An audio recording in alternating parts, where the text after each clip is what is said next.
ఎందుకు మనకి ఈ జన్మ వచ్చింది? ఎందుకు మళ్ళీ మళ్ళీ అదే బాధలు, అదే కష్టం? ఒకసారి ఆలోచించారా?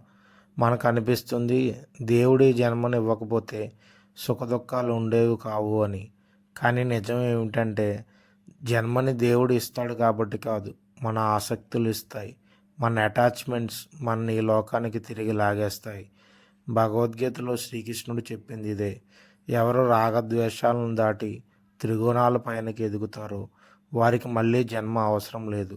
ఉదాహరణకి ఒక వ్యక్తికి భార్య లేక ఒక క్షణం కూడా ఉండలేడు అంటే ఆ ప్రేమ, ఆ రాగం అతన్ని మళ్ళీ ఇక్కడికి తీసుకొస్తాయి.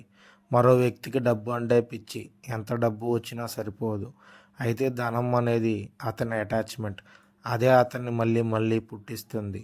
మనసు ఏదో ఒక దానిపైన బలంగా అటాచ్ అయితే జనన మరణ చక్రాలు ఆగవు. మన ఆలోచనలే మన భవిష్యత్తు జన్మను సృష్టిస్తాయి. కానీ కొందరు ఈ జన్మలోనే అనాసక్తి, వైరాగ్యంతో జీవిస్తారు. వారికి మళ్ళీ తిరిగి రావాల్సిన పని లేదు.